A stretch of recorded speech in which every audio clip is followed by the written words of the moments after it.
Welcome to N equals 2, greatest new podcast in the Midwest. Did we win that one, Andrew? How are you, sir? Andrew DeSillis, as always, joining me. I'm doing well, Brian. How are you? Yes, definitely the most preeminent market research specific podcast in the Ohio, Kentucky, Indiana area. Yeah, That's right. Southwest Ohio or Northern Kentucky general area. It's outstanding. Other voice you hear, this is our first guest. This is our first N equals 3. Oh, we're getting close to like statistically significant with you on Jamin. It's Jamin Brazil.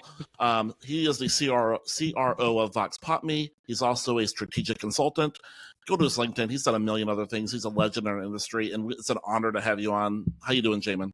It is an honor to be here. Brian, Andrew, thank you so much. Exciting to kick off a new podcast. Yeah. Thanks for being our first guest. You're going to build the path so that other heavy hitters will be like, oh, Jamin's on, then I need to be on. That's the best part. Listen, I want to put this on my feed too. So when you guys are done with the post-production, send it over to me and I'll drop it on Happy Market Research Podcast. Awesome. And, it's great to have a fellow podcaster on who's done a lot more podcasts than I have and a lot better ones than I have. No, I don't. You guys have had great shows. So honored to be here. Thank you. Well, thank you. Appreciate we found that. our little niche, hopefully. So today, I wanted to bring you on and talk a little bit about the impact of artificial intelligence, have a little discussion around that, what you're doing at VoxPopMe. I'd love to hear more about that. And we'll just kind of see where this takes us.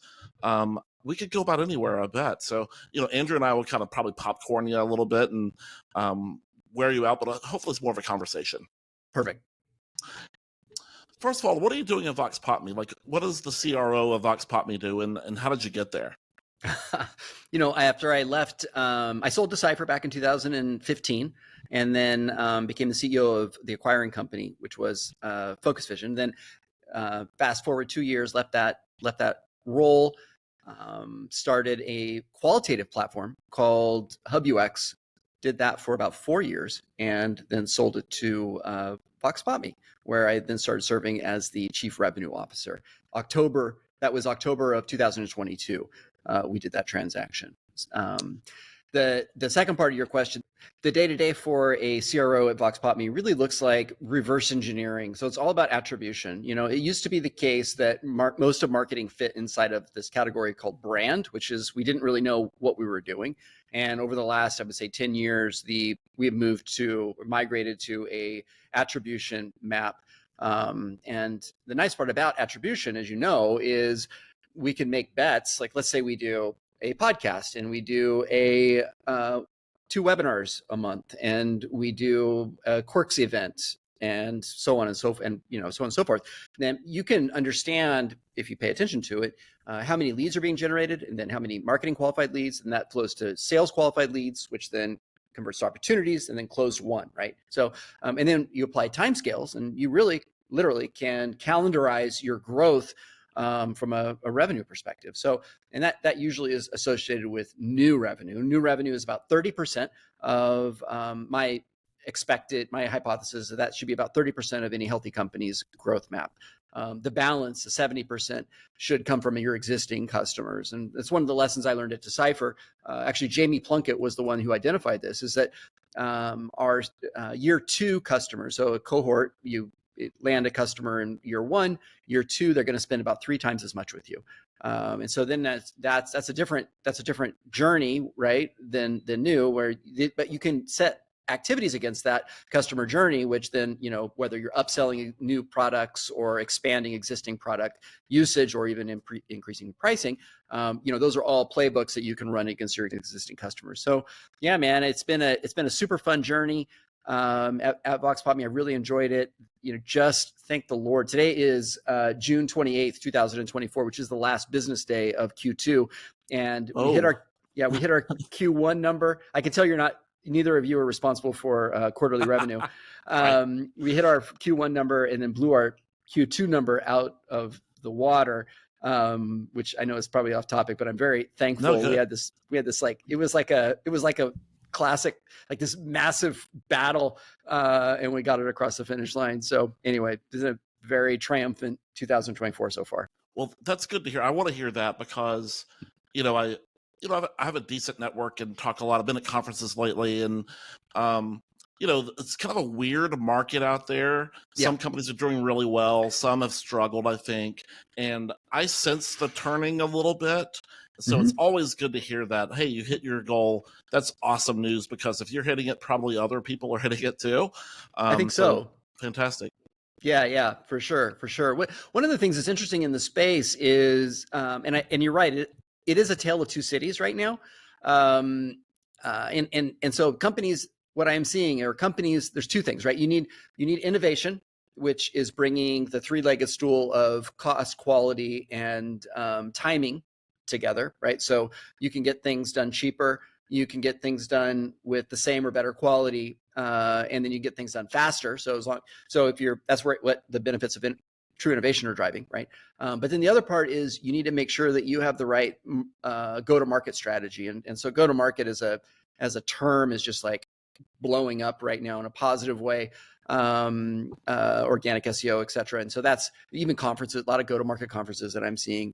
And so if companies that have those two things they're winning, and companies that either don't have whether it's AI enablement, which I know we're going to talk about in a moment, or whatever methodology that they have to improve the three-legged stool of success, and the marketing parts, those companies, if they don't have those two things in the mix, then they're behind the eight ball. You can tell that you've done this before, because you just set me up to get into the topic. I appreciate that. Sometimes it's a weird transition to get there. But you mentioned innovation, and let's talk about AI. And I know about November of 2022, me, like a lot of other kind of amateur artificial intelligence guys, like, oh, my ChatGPT, what is this? And started just playing around with it and experimenting. And everybody was talking about it, right? As if it was brand new. AI was not brand new at the time. So I'd love to hear your thoughts on kind of where we are today, maybe, versus 2022. Yeah, of course. Well, November of 2022, of course, as you're referencing, is when OpenAI launched their public release of ChatGPT-3. And in that release, as Sam Altman, the CEO, he stated, they landed over 100, or no, was that right? Yeah, I think it's 100 million users. Anyway, a massive user, and is the fastest growth of user acquisition of any technology company ever. And when queried, how did you do that, right? He said it was super easy. It wasn't the underlying technology, which, Brian, as you've said, the underlying technology was artificial intelligence, and that's existed for decades, and really the last 10 years in a meaningful way. But it was the user experience that set OpenAI apart, and that user experience is really two things. One is, for the very first time, anybody could interact with AI through a chatbot, and is analogous to, Brian, you and I text each other, right? Because we're close. Andrew, we're close. So I might send you a text. And then that's like the first thing. And then the second thing is it generated a response that I expect to get back from Andrew or Brian, right? So for the very first time, anybody could, one, provide AI information, queries, and two, get information back from AI that a human would expect to get. And so that was the linchpin for AI to become adopted by the masses. Thank you for that background. I think you bring up a really good point about, artificial intelligence. There's kind of two sides to it when we think about it in our space. We have, of course, this kind of deep machine learning ability to process massive amounts of data that, speeds things up, which you said as well. We can also do it, less expensively than having kind of a data scientist or an analyst spend their time there.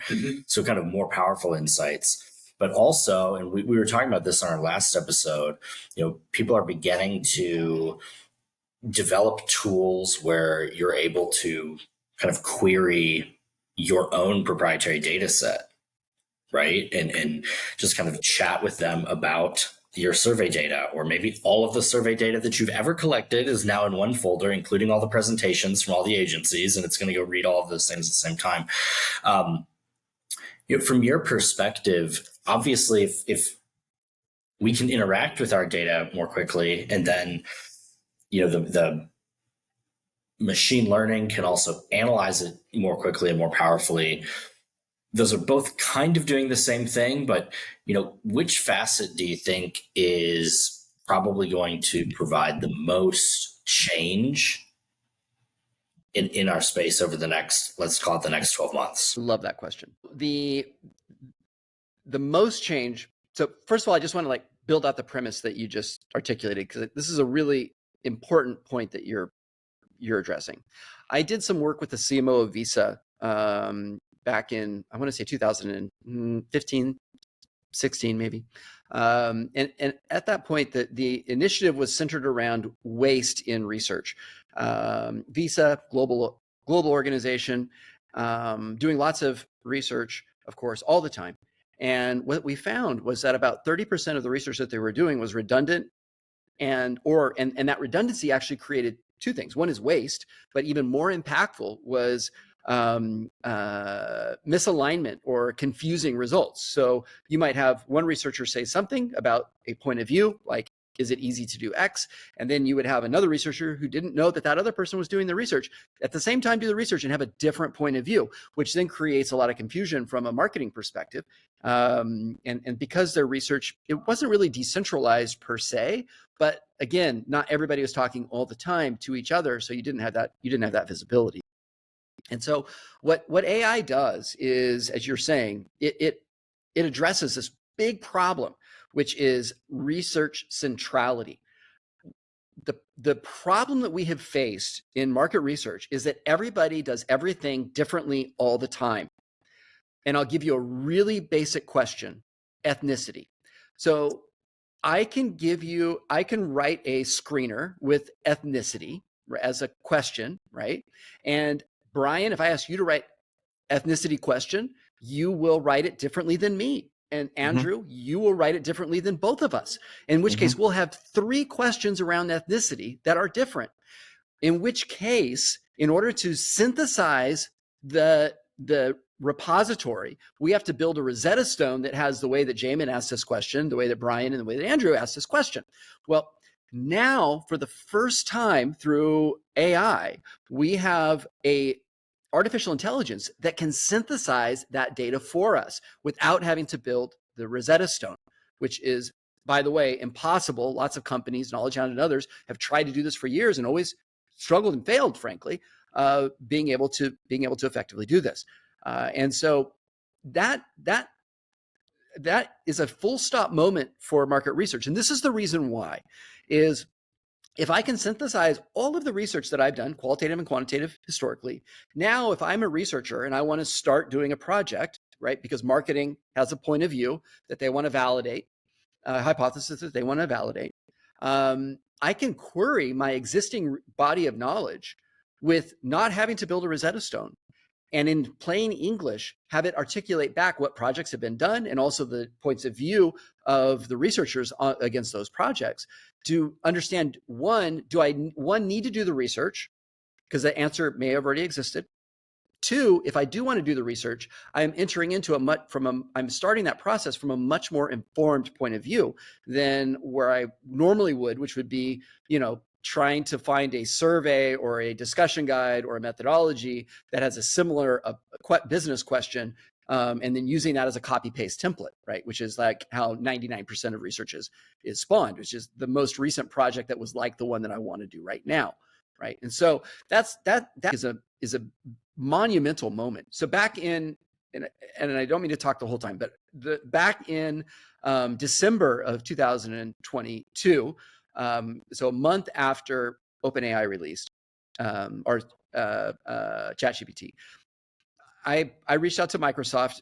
Ramani Patel was gracious enough to take the meeting, and she's a senior researcher there. And she said, I gave her a presentation on how I believe that AI is going to change market research. And she thankfully believed me. And as you know, Microsoft has been a big driver of the utilization of AI for both B2C and B2B use cases.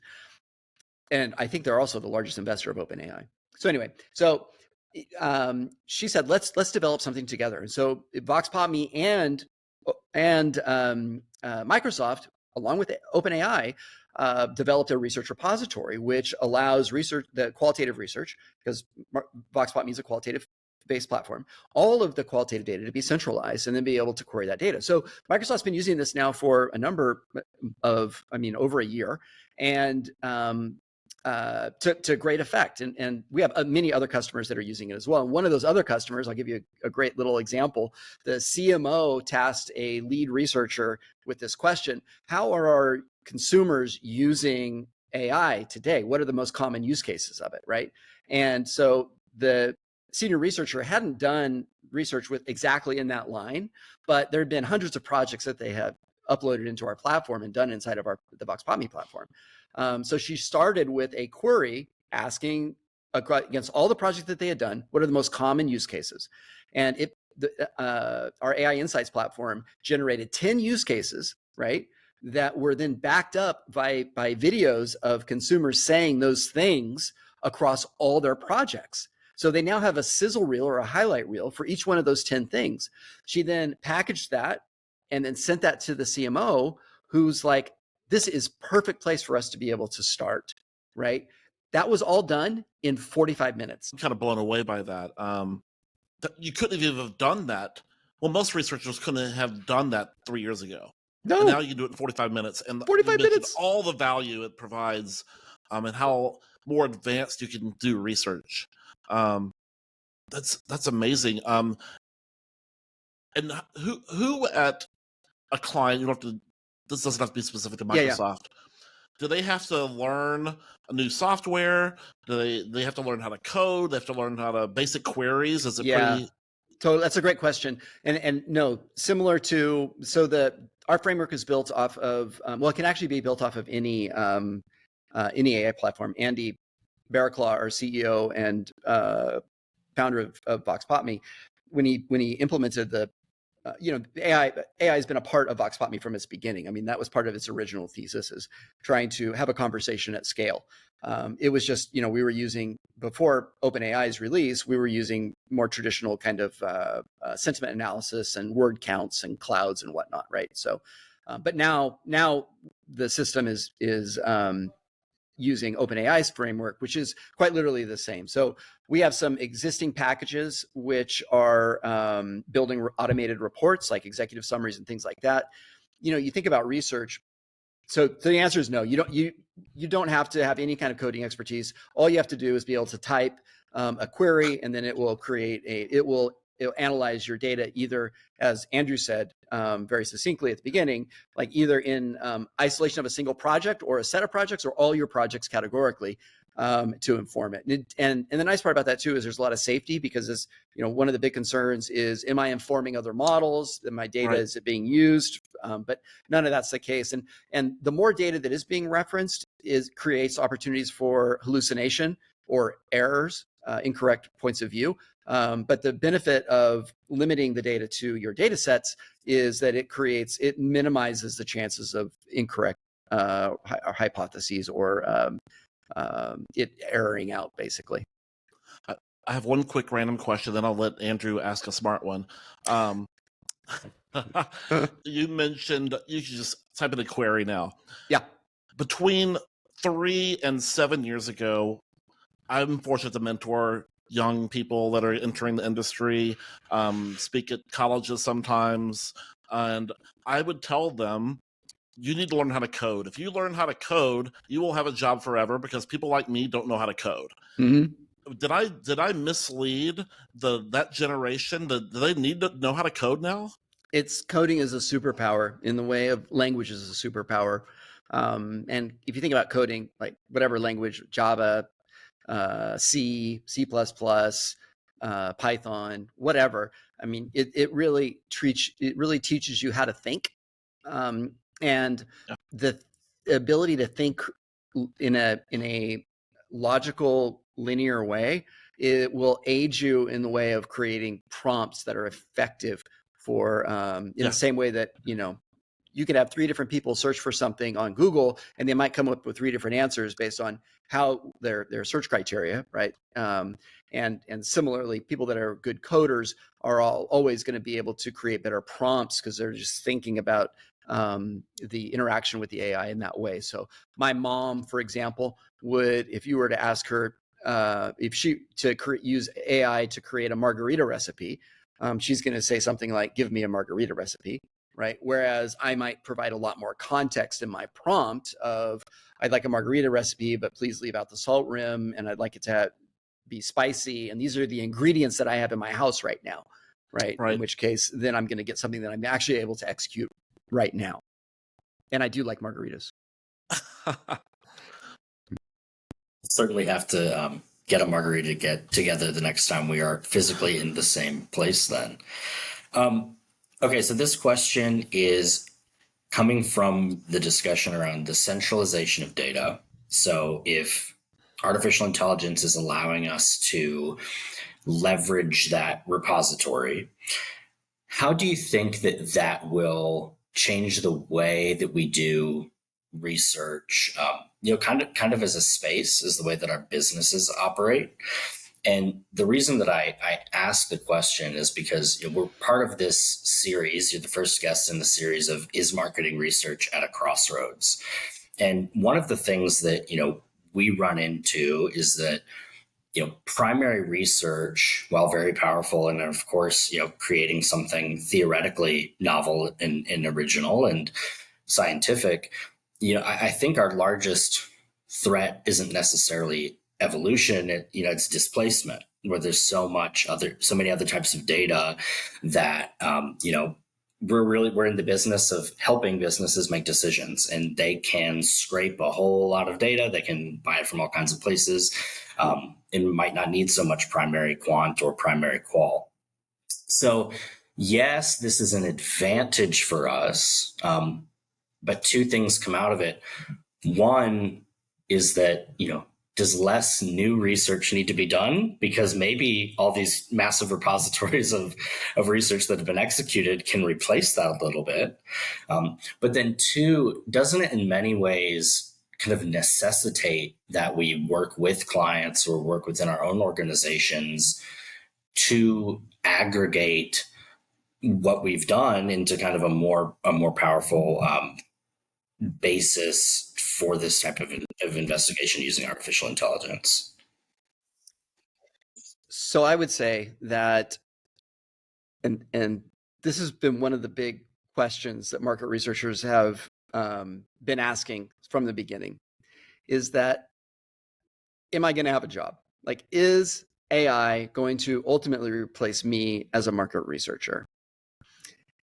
And I will tell you, from almost 28 years in the industry, I've lived through the transition of CADI and in-mall intercepts to online. I've lived through the transition of desktop to mobile. And this is a more disruptive, more impactful moment for us as insights professionals. And we're not reacting fast enough to the adoption.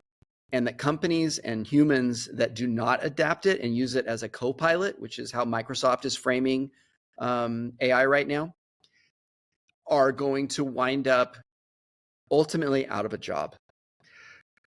The winning researchers are going to be the researchers that are leveraging AI to help them do quite literally everything in their workflow. So that's like, I believe that, as much as I believed that online research would displace CADI and in-mall intercepts, and I was right about that in 2007, that phone would become the primary way that consumers would provide feedback on surveys and qualitative, non-synchronized qualitative, async.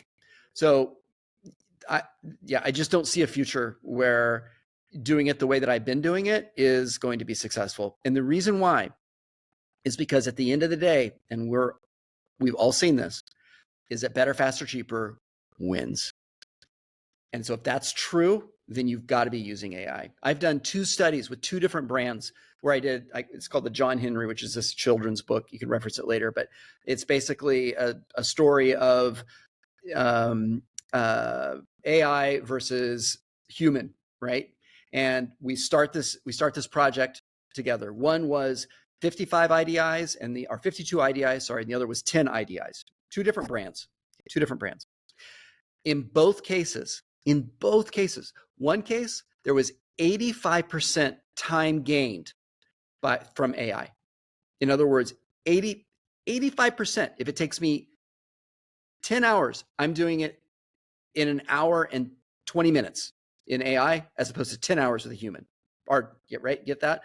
And the other was 80, so it's 85% and 88% time savings. So almost, I'm saving in a 10-hour project, I'm saving 9 hours if I use AI. How can a traditional, like doing it the same way I've been doing it, win against AI? You just can't. You can't. Now, I still need an hour. I still need a human to be there to be able to process that and understand it and implement it. And there's a whole like post roadmap after the research is done. Okay. So I'm not discrediting any of that, but I'll tell you that our world in 12 months is going to look very, very different from a headcount perspective on who is doing what. And the people that are using AI are going to be the ones that are gainfully employed. The companies that are using AI are going to be the ones that are renewing their contracts and improving their GRR. But the ones that are not are going to be in a world of hurt. That was what you said is very true. I completely agree, but also a little scary. You're pretty connected with the entire industry, and I think a lot of the brand side of the industry, the buy side, is. Do you know if there's a large gap between a Microsoft, which is probably leveraging AI in everything they do, like you suggested, and other brands that haven't really adopted it yet or think it's a fad, like, I don't know, blockchain, for example? How big is that gap if it exists at all? Yeah, I mean the whole adoption curve thing, right, is real. So we're still in the early adopter phase of it from a brand perspective. And so, yeah, I'm not going to obviously point to specific brands, but I know quite a few that are very early in their AI adoption phase. But what's interesting about those brands is they all buy research, right? And that's where the competitive advantage wins on the supplier side or the vendor side, where, you know, if I'm competing against a company that's not using it, I'm using it and they're not, I'm going to probably win that business if the buyer cares about the 3-legged stool: better, faster, cheaper. Yeah, I think when you bring up better, faster, cheaper, though, and we think about that kind of 85%, right? That seems like such an extreme number that, Yeah.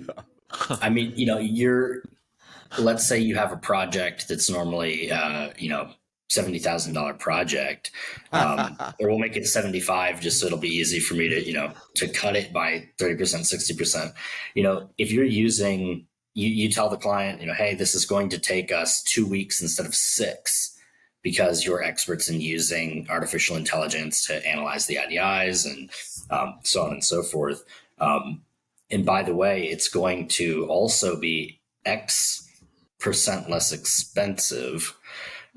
Theoretically, from a business perspective, you would use this to increase capacity, right? And then you can do more and more and more and more and more. But there would be some pressure on the other side. So I wonder, with that extreme of an efficiency improvement in a largely services-based sector, right, where it's kind of that expertise and time are sort of the multipliers and then of course resources, we have to recruit people, pay participants. Those are kind of the things that go into how much something costs. How do you think that will affect the way that brands buy research, and how will that affect the way that an agency or a consulting firm is able to run their operation? I think you're going to see some cost savings, but it doesn't translate to the time savings. And the reason why is because brands aren't paying you to be a project manager. Your $75,000 example is a really good one. They're not paying you to, do stuff that you did out of B school or, whatever. They're paying for value. Their value, right, is in the quality and impact of the insights. So it doesn't translate to a massive decrease in cost if you add value and impact to their organization with the insights.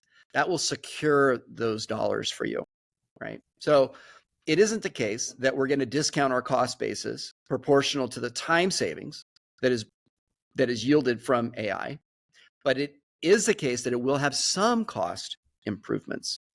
It's also the case that it may have some cost increase because you're able to actually add more value since you're spending less time on the bullshit of project management.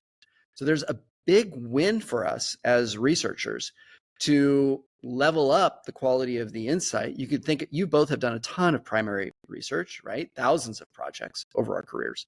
And we know that we're spending most of our time getting the last 10% of our sample and writing a bunch of reports, right? Those are pulling a bunch of data, combing through a bunch of data tables. No value to the customer is in any of that time that's spent. Right. All the value is how they take that executive summary and create a story and narrative that changes an organization's behavior.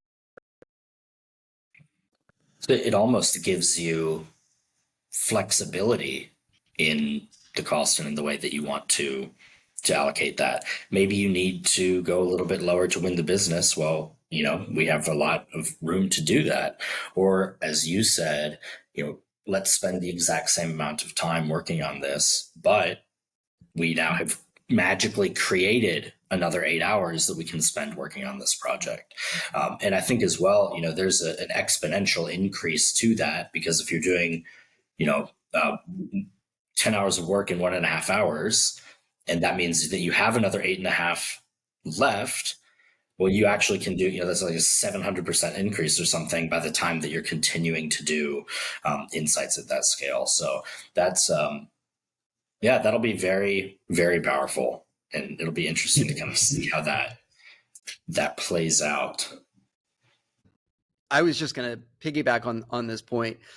The other part is I ultimately believe there will be less research done because as insights repositories get centralized under, whether it's VoxPopMe or whatever other companies exist out there to do that, then you can start querying that database or query that customer sentiment that you've gathered, those hundreds of thousands of interviews over time, and then answer the short-term questions that you have.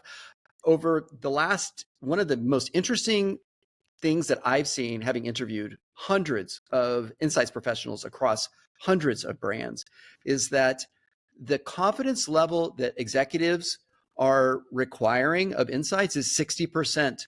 So they're willing to sacrifice time in order to have more Vegas odds in their favor, just to be right most 60% of the time, because they have to make decisions so quickly. And so in a world where time becomes the most important thing, then the speed to decision is what drives success. If that's true, and brands are operating in that premise, whether we like it or not, it is what it is. It's not 98%, 60% right. Give me the answer at 60%, right? Then at that moment, now all of a sudden it's like, okay, I can go into my repository and answer the question with 60% confidence, check the box, and I don't need to go do research. Yeah, and that was, I think, 2 or 3 questions ago. I think I was trying to ask that, and you just said that so beautifully when you mentioned, I think less research will be done, right? Yeah. And so if that's the case, how do we as researchers in the primary space, whether you're qual or quant or res tech supporting the work stream, how do we make sure those dollars don't just go away? How do we capture that? I know the answer. You've got to leverage the tool sets. Like it's the companies and the humans that are leveraging the tool sets, and it isn't just in market research. We've got to be using it in our. I'll give you a good example. As one of the companies that I work with that isn't VoxPopMe, the CEO, they're in education. The CEO used OpenAI 4. Whatever 0.40 whatever it is now 4.0 and in to do a survey with his 13-year-old old daughter who had just finished her recent who just graduated, right, to ask her what she liked about her school experience, and also to in order to identify opportunities of growth for her in her next coming year.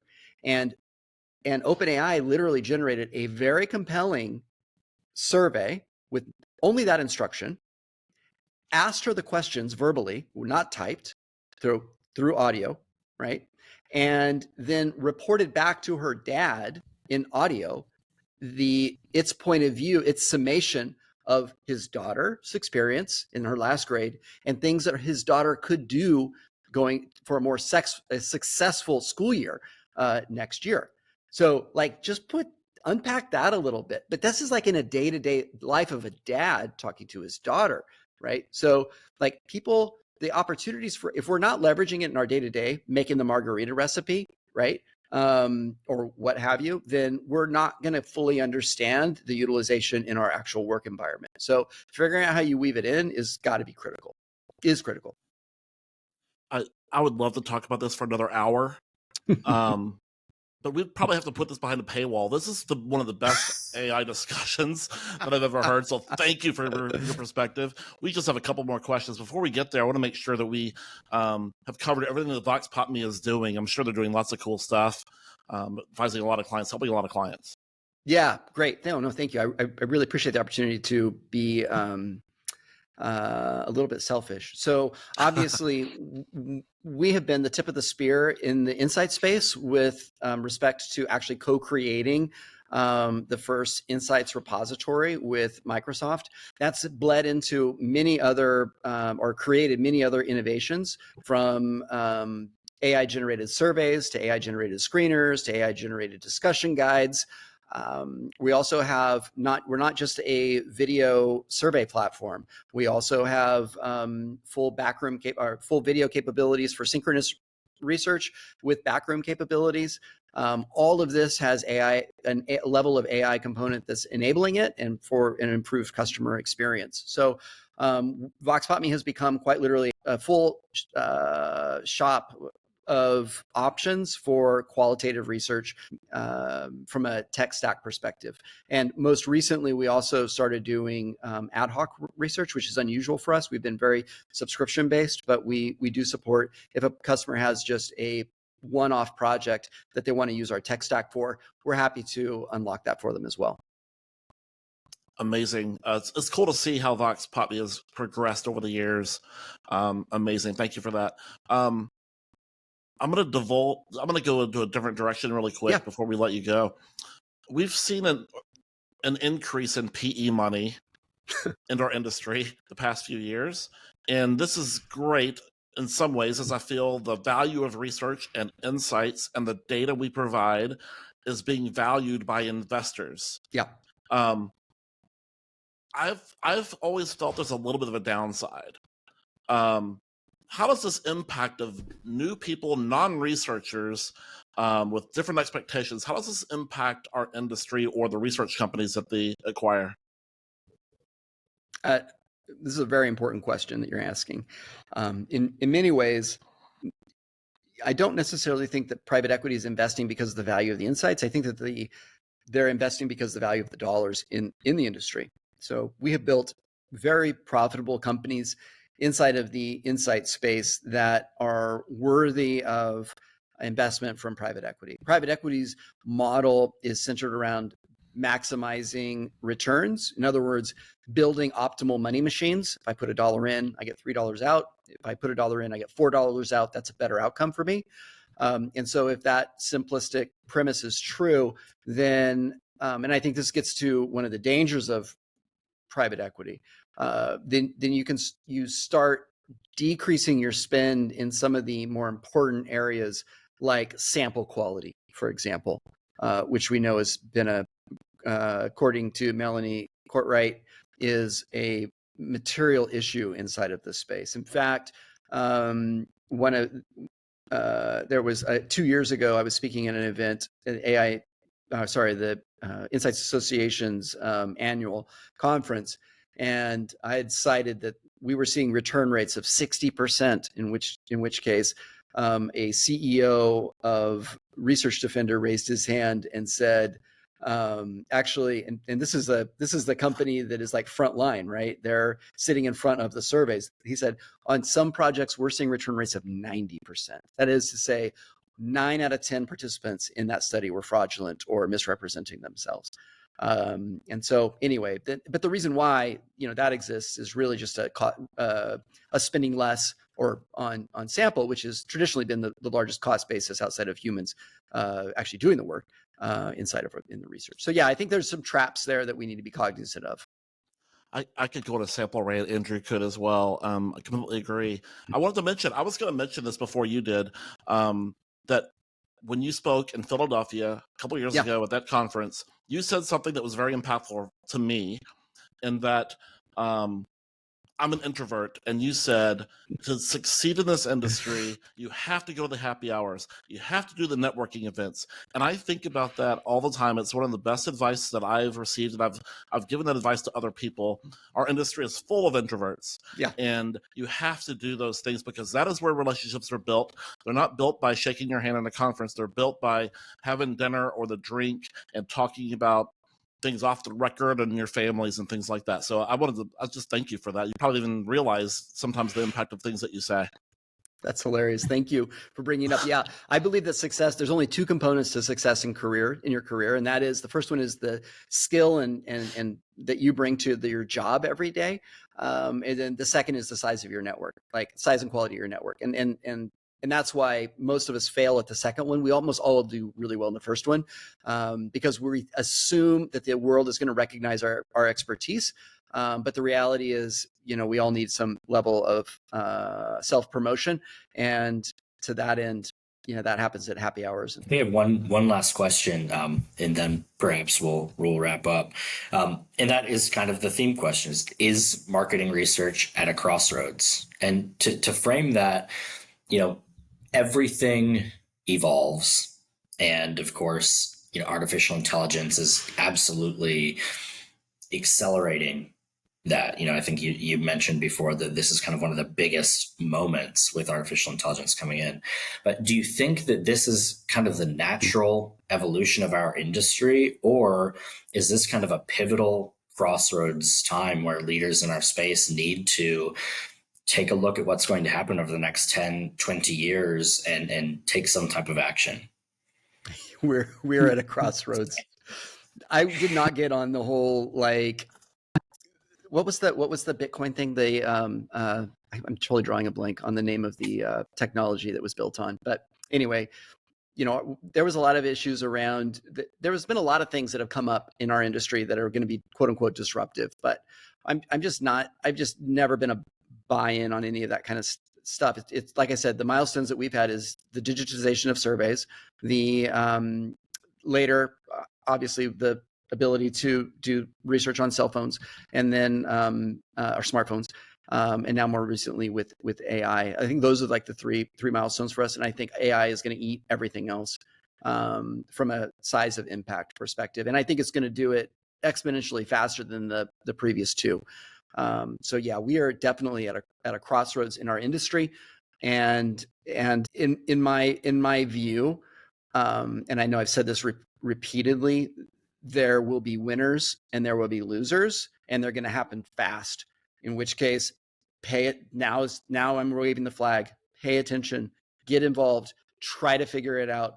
Make a meal out of all the things in your refrigerator. Like, go into AI and say, I've got these 10 things. What can I cook tonight in 30 minutes, right? Just start using it for weird things like that. Ask it what movie you should watch with your family tonight based on the age of your children, right? Ask it to, I just used it recently to create a itinerary for a couple friends. So my wife and I have our best friends just went to San Diego for 3 nights. And I literally had to build a full itinerary for us, including helping me book reservations at specific locations. And it was the best vacation we've ever had. Right. So like just figuring out how to interact with it and use it on a day-to-day basis will help that bleed over into what you do every day in market research. Jamin, you're the best. You're the best. Thank you so much. Incredible conversation. How can people reach you if they want to? Always, you can reach me on my personal email, which is my first and last name, jaminbrazil@gmail.com. You can always find me on LinkedIn, same, LinkedIn/Jamin Brazil. Would love to connect with you. And Andrew, Brian, thank you so much for the opportunity. This has been a huge honor for me. The honor is all ours. So thank you so much. We really appreciate your time. It's valuable.